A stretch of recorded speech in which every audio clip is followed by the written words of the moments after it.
Please give a warm welcome for Barbara Slade Jagodić. Yes, she's project manager for web and brand PR at Agrokor. Tako da hendla cijeli Agrokor. Bog Slade, šta ima? Evo ti mikrofon. Čekaj da ti uključim mikrofon. Hvala. Pozdrav svima dok on uključuje mikrofon. Bog. Evo, samo moraš... Eto, dobro. Kako si? Dobro, hvala. Dobro, reci mi, ljudi osim što radiš u Agrokoru, ti još i svašta radiš, svugdje predaješ, stalno te zovu na startupove, tweetupove, sve živo. Radim u Agrokoru jedno 10 sati dnevno, nakon toga sam mentor u ZIP-u, između svega toga sam nekakav prijatelj, savjetnik svima ostalima koji nemaju novca u Hrvatskoj, to su svi. 10 minuta muža i to je to. 10 minuta muža, da. Super. Danas ti je gost, ok, hvala. Jeger jedan, molim vas. Danas mi je gost Ron. Tako je, gost je Ron. O čemu ćete pričati? Ron Gura radi kao investitor u Izraelu. Raspolaže sa $150 milijuna godišnje koje može ulagati u startupe. Ono što mene šokiralo je zapravo da je to treći najmanji, odnosno najveći fund u Izraelu, da zapravo je to jedna jako mala stavka. Mi bi u Hrvatskoj bili jako sretni da imamo tako nešto. Pričat ćemo s njim uglavnom o razlikama između Izraela i Hrvatske, o tome kako je zapravo njihova vlada pokrenula cijeli takozvani Startup Nation, kako je dovela do toga da nakon 20 godina njihov BDP zavisi 20% zapravo o startupima. I gdje on vidi priliku zapravo za next big thing, jel? Da, u biti da ćemo neki savjete i čućemo iz prve ruke od čovjeka koji je jako puno radio i zaradio i prodao i opet osnivao. Tako da, ništa, ja to stavljam jedan aplauz za Barbaru. Ron, could you please come off stage? Can you join me?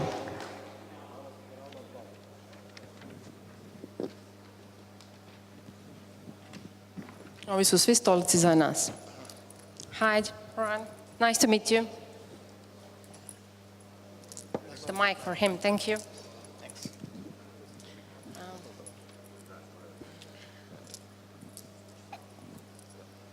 We should take a seat. Okay, Ron, thank you for coming here. I know that the audience knows you from the earlier panel, but can you tell us in 2 sentences who you are and what do you do? Sure. Thanks for having me, and thanks everyone for staying for the later stage of the day after seeing all the pitches and the lunch. It's the heavy part, so appreciate your attention. I hope it's going to be interesting. As a quick background, I'm an entrepreneur, turned investor. I co-founded the GIFS project that Matan fairly discussed earlier, my co-founder, right here on the first row. We had an interesting journey and ended up being acquired by eBay in 2011. Yeah. Opened an innovation center in Tel Aviv. And I did that for 3 years, leading the site, which was a really interesting mandate, prototyping for eBay. And earlier this year, in January, I joined Aleph, which is a leading local venture capital in Tel Aviv, managing 150 million US right now, looking for the best entrepreneurs in Israel we can find. Thank you. So I will have some concrete questions for you. Okay, can you tell me about the first thing? You sold. So the big thing for startups is exit or no exit. You chose to sell. Why did you do that? Was that the money or the atmosphere? Well, it's a tricky question, but I agree. It's a big debate everywhere, especially back home. There's an ongoing discussion if we're selling our young short, if we're selling too early. And I guess that's the core of the question. It's not liquidity, because even companies that don't sell kind of aspire to liquidity at some point. They call it IPO, they call it M&A, it doesn't matter. At the end of the day, if the institutional investors, which is, I think, the main question. If you have institutional investors involved, they need to show returns, short-term, mid-term, long-term, but at some point, there needs to be liquidity.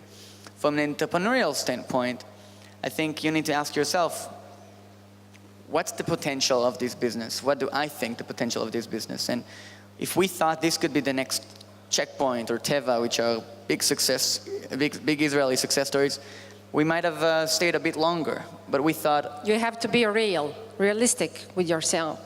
Yeah, I think you should.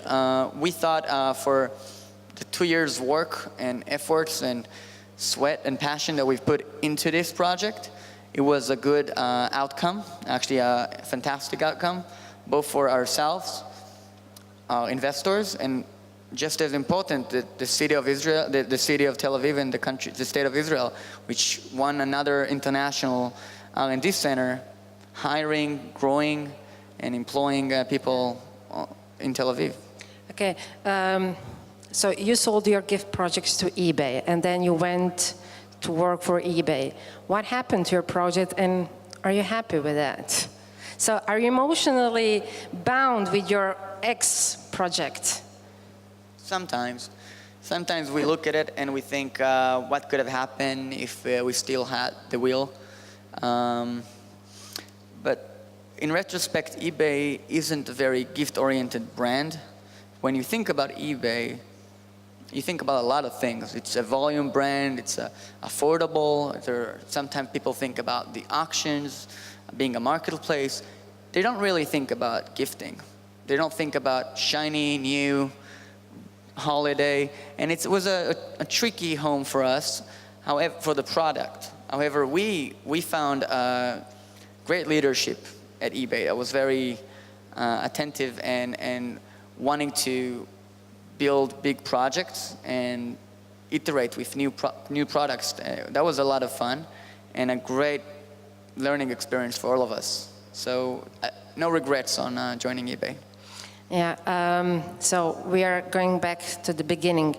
20 years ago, the Israel government backed the launch of the startup atmosphere, the startup nation, by putting billions and billions of dollars into unknown businesses, and thus created the life you have today, and the atmosphere in Tel Aviv being one of the Silicon Valley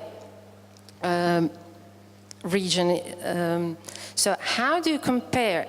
I know you lived in Silicon Valley when you worked for eBay, so you were both in Tel Aviv and Silicon Valley.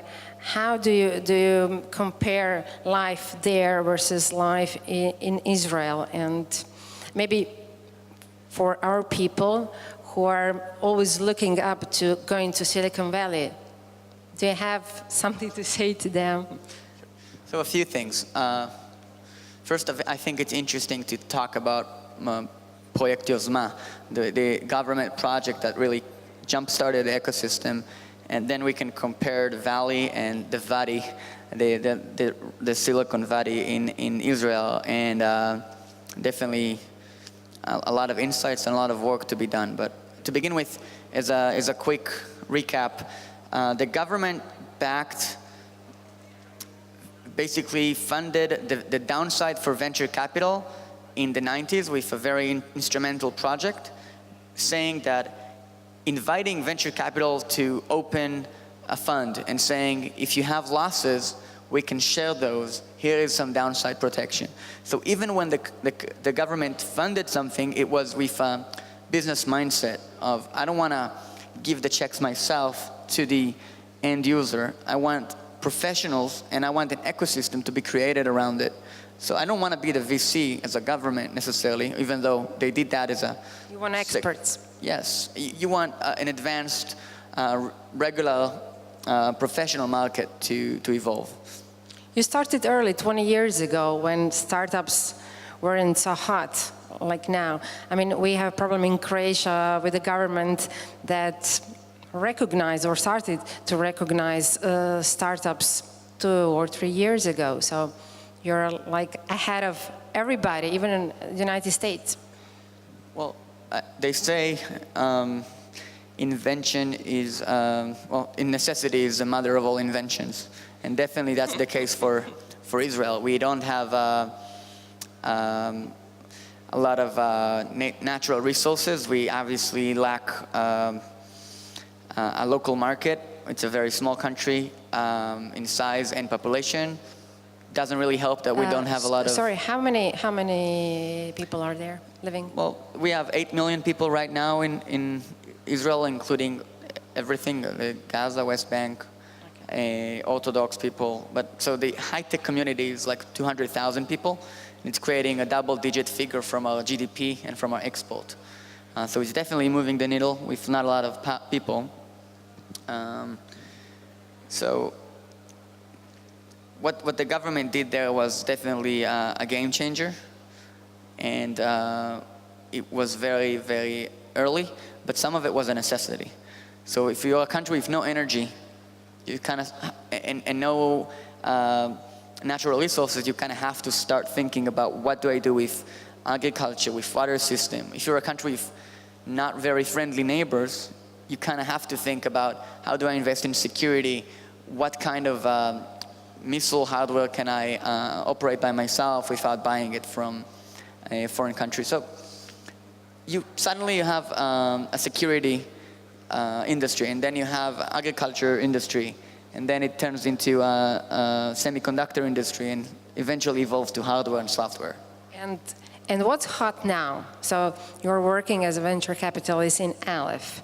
So before I ask you pros and cons of being a venture capitalist versus being part of a startup, I mean, can you tell me, where do you see the next big thing? I know it's a common question, but what do you invest in? Is it software? Is it health? Is it fashion? Is it sports? Is it... What kind of startups are you interested in most? So Aleph is relatively vertical agnostic. We look at pretty much anything, with the exceptions of healthcare and medical devices. Pretty much. Why exception? We don't feel we have any core competency or added value there, while in other things we feel we have a pretty vast network. So the one thing we do focus on is stage. So we don't do seed investment or pre-seed or very early stage investment. We do what it's called A round. The average check size would be anything from 4 to 6 million US for companies that already reached their product market fit and need more capital in order to grow. So you basically are saying that you're investing in businesses that have already proven themselves in some kind of ways. You're not testing. Most of the risk is still on the table. Just the expectations are higher. So if you have 2 million US in revenue, you can say it's a proven business. But if I want to reach $1 billion company, then it's it's a term of expectation. And venture capital, obviously, the model is to aim very high, to shoot for the fences, and look for entrepreneurs and companies that really want to make a difference. And those are hard to find. So can you tell us what was your biggest success in Aleph? Maybe not yours, because you're there for a year, not a year now, but what's the biggest success in terms of investing in startups? So from a fund life cycle standpoint, it's very early to tell, because Aleph emerged out of different local funds. Michael left Benchmark, and Eden left Genesis, and it's a 2-year-old fund. We have a few interesting portfolio companies like Meerkat and WeWork and Honeybook and Windward and Freightos and many others that already completed their B rounds and closed in very impressive funding rounds. But from liquidity standpoint or return standpoint, it will take us 10 years to be measured on the bottom line, and this is the only thing that matters. Venture capital is a class asset, and it's a financial business, so you're only measured on your bottom line. So I've noticed, maybe the audience doesn't know, that you used to be an angel investor yourself.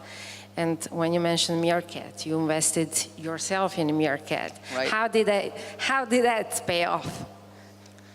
Well, so far so good. I had the privilege to join the pre-seed round of Meerkat when they're a very early stage, obviously, and now they're in a very competitive landscape that, to some extent, they've created of live broadcasting and streaming.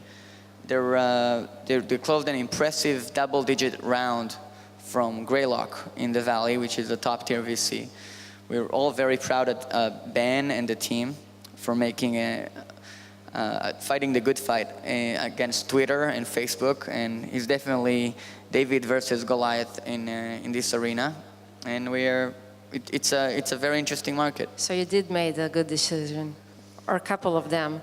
Well, if you would meet Ben, you would immediately see he's a genuine entrepreneur, and you would want in. You wouldn't know why or what, you would just want in. He's one of those genuine entrepreneurs. And Meerkat has a lot of magic to it because it's a new medium. It's very hard to measure a consumer business. What's the right KPI? Is it the new users? It's definitely not making any revenue right now, so how do you look at it? But if you see X amount of hours of a new medium being consumed every week, of live video, something that didn't exist 2 weeks ago, 3 weeks ago. So let's say I'm watching an hour of Meerkat a week, and then it's 2 hours, and then it's 5 hours, and then 7 hours a week. Where are these hours coming from? It's from my leisure time. It's on whose expense? Facebook, Spotify, Netflix, YouTube. It's not my sleep hours. Someone's paying for it. So the money is on the table. You just can't see it because it's intangible, but it's worth money to someone else because these businesses are fighting for my share of leisure, not my share of wallet, but my share of leisure. And now there's a new player that is sucking a lot of the share of leisure. So we find that interesting as a product market fit analysis. Let's get back to the guy from Meerkat. You said his name was? Ben. Ben. And you invested because you saw potential in him as a part of a startup. So you're here now, and you were here yesterday, I don't know. You have a couple of days to see Zagreb, see Croatia, and see some startups here who pitched. I know you don't have to answer. Have you seen somebody with that glare in their eyes? Somebody who has potential to be big, to grow big? Well, I found a lot of the entrepreneurs that pitched today to be very thoughtful, very exciting and intriguing.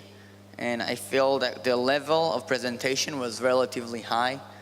It's not an easy task to take a category or a business and inject that in 3 minutes. And I think they did a really good job. I would not underscore one or two individuals before the results are here. I don't want to influence anyone's decision.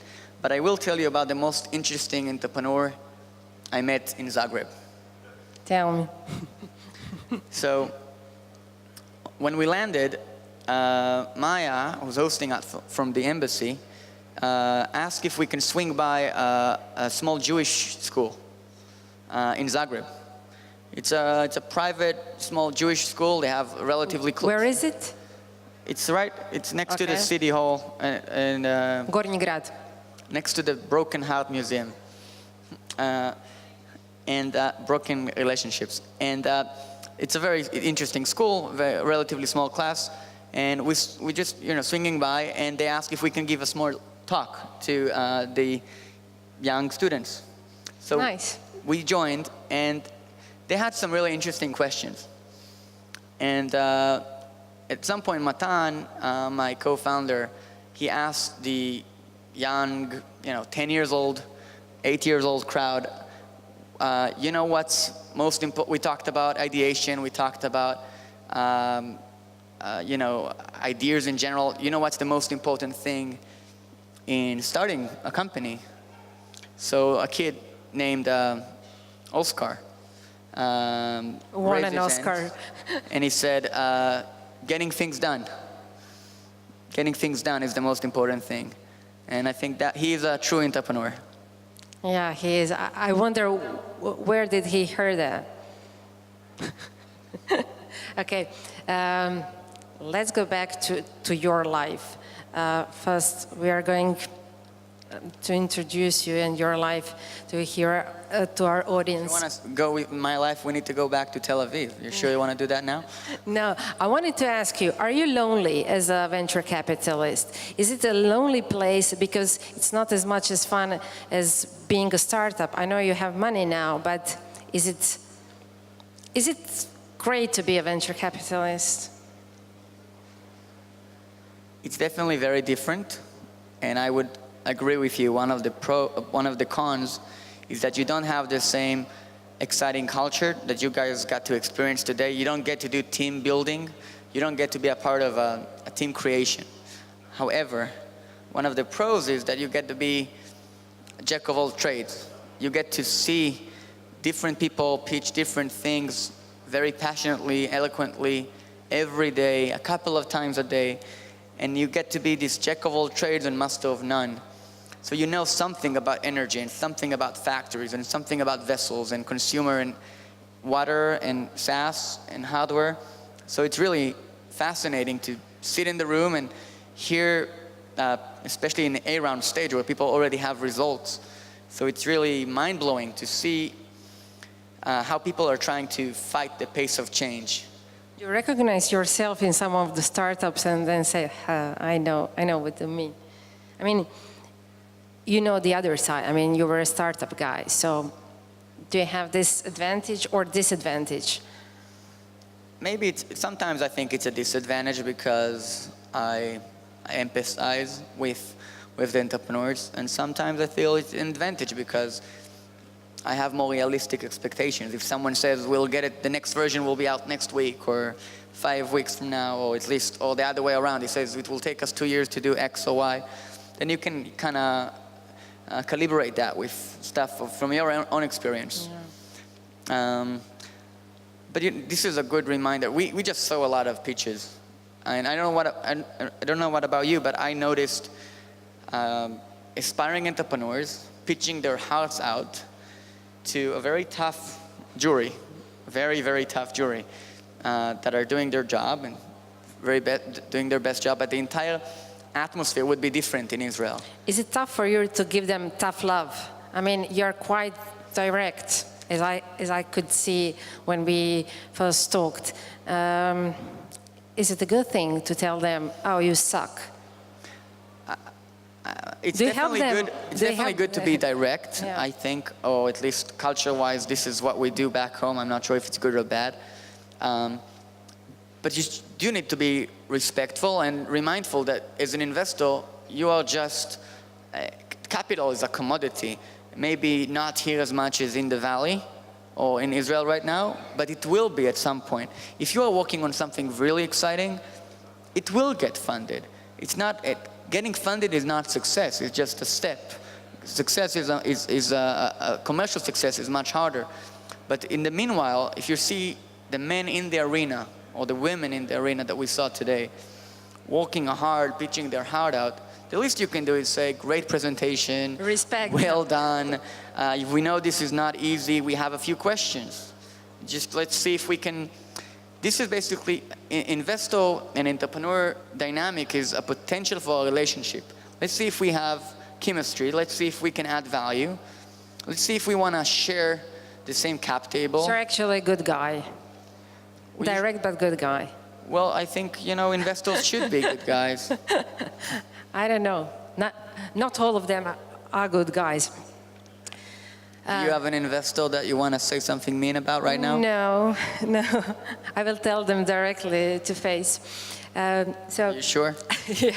Yeah, I'm sure, and everybody here that knows me knows I will do that if I had something. So I wanted to ask you about e-commerce. I know you're very big in e-commerce. I know that you follow trends in e-commerce, and yesterday was a big thing in the world. I don't know if the audience knows, but we have a world record that happened yesterday with Alibaba that sold, I don't know, 14 billion American dollars worth of sales. I think that they reached it in 12 hours. So 14 was the, I think, total, if I'm not mistaken, but they had some amazing records. Their first 1 hour was breaking the record, the first 14 hours, but bottom line 200,000 sales per hour were made. So, okay, e-commerce is a big thing. We in Croatia are preparing a lot of nice stuff. My company is preparing the next Alibaba for Southeast Europe. So, can you tell us what do you see will be the next big thing, next move in e-commerce? Okay, it's not opening a web shop and sitting and waiting for dollars to cash in. Sure. So there are a few, well, I'm fascinated with e-commerce, and it's definitely booming. E-commerce globally looks like a big hockey stick, both on GMV and total payment volume. It just, everywhere you look, people are just shopping more online, adding more categories. It used to be just electronics and fashion. Now it's motors and grocery. People buy online everything, all the time. Even tires. I bought tires for my car. People buy a car, a vehicle on eBay every 40 seconds. So it's really hard to grasp the volume of global e-commerce. When you talk about the next trends in e-commerce, I think you can look back and say, traditionally, people are trying to remove friction from the process.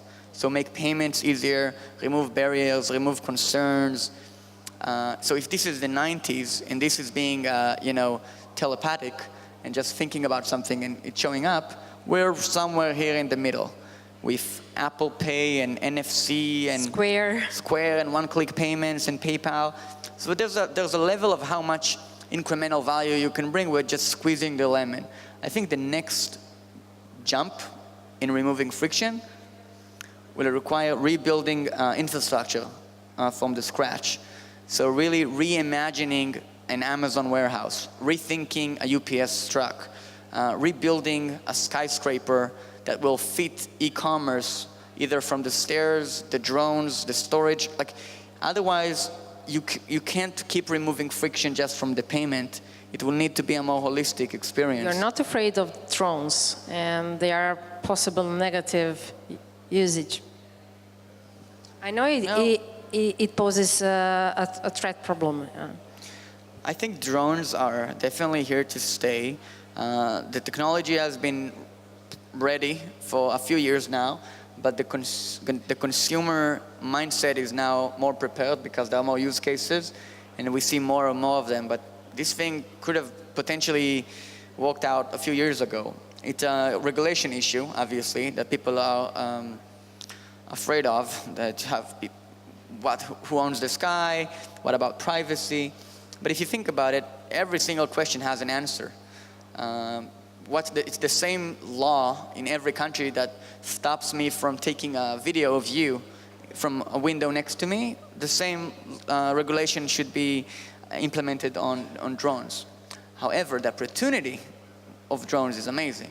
Think about agriculture, think about prisons, think about shipping, about logistics, think about marine biologists. I heard a few weeks ago, drones were able to capture a breath sample of a white whale for the first time in the world. Ever. Wow, that's amazing. You can only do that with training a drone with computer vision. If you see this sample, it is probably a whale. Go try, get the breath, come up. Otherwise, it will take us another 50 years to do it.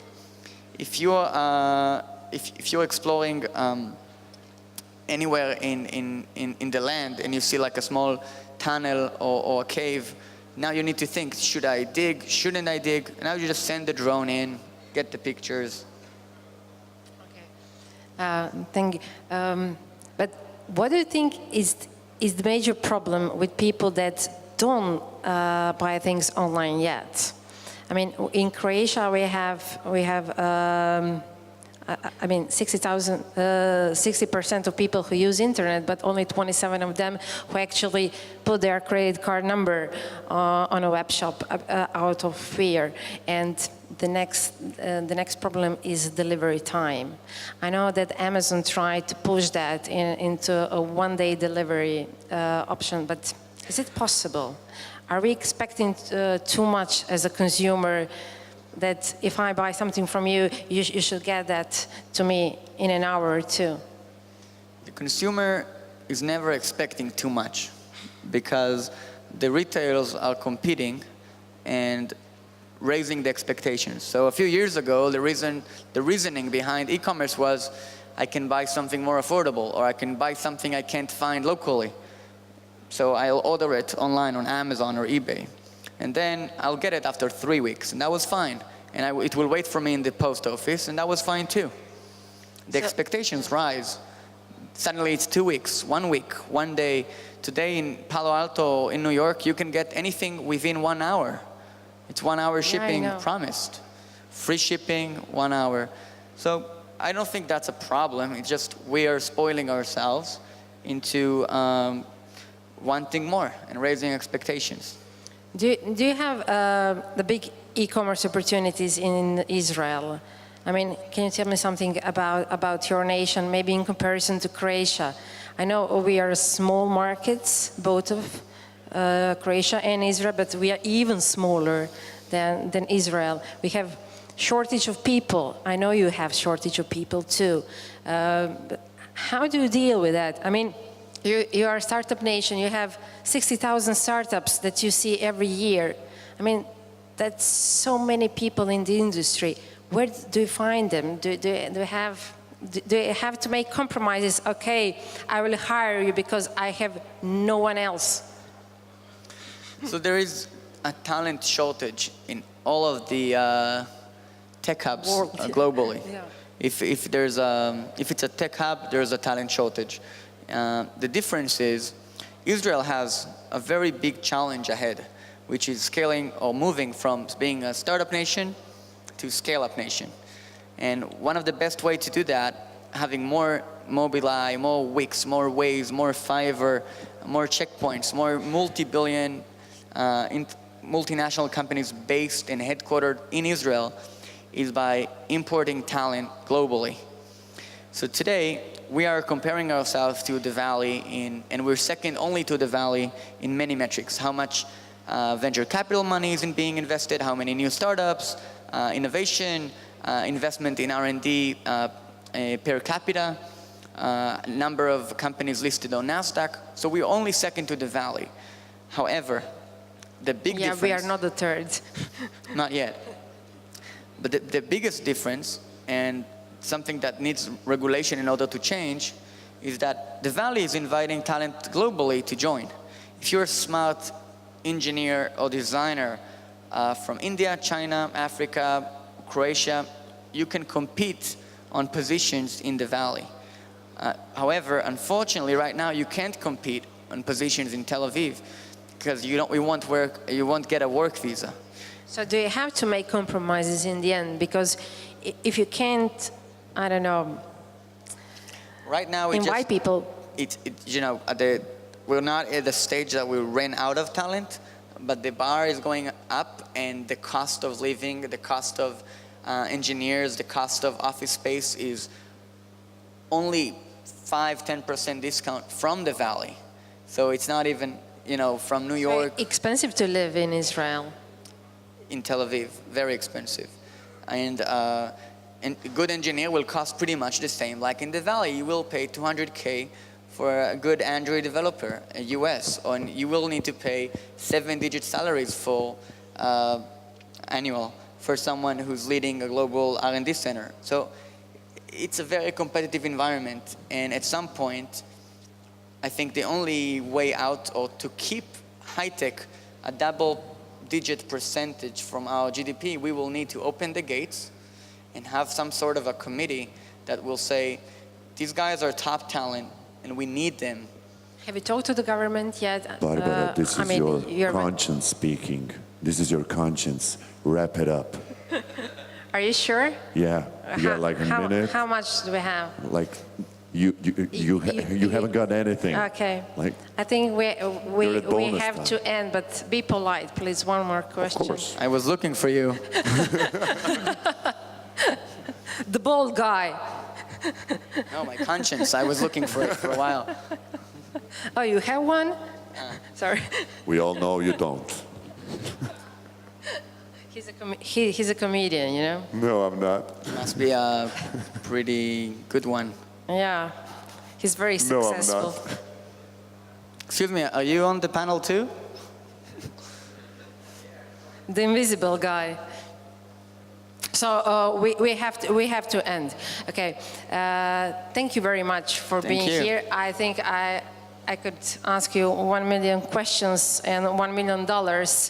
I mean, we are in Croatia. We ask for money, but I don't know if you would like to discuss in a sentence or two something that you would like to share with the audience, with Croatian people and startups in general. I think the dynamics here are really interesting, and there's a very vibrant density in this ecosystem that reminds me of Israel even 4 or 5 years ago, and I hope this tech industry will thrive. And here's to the continued success of Zagreb. Yeah. Thank you. Thank you, Ron. This was very quick. Pleasure. It was a nice chat. Thank you.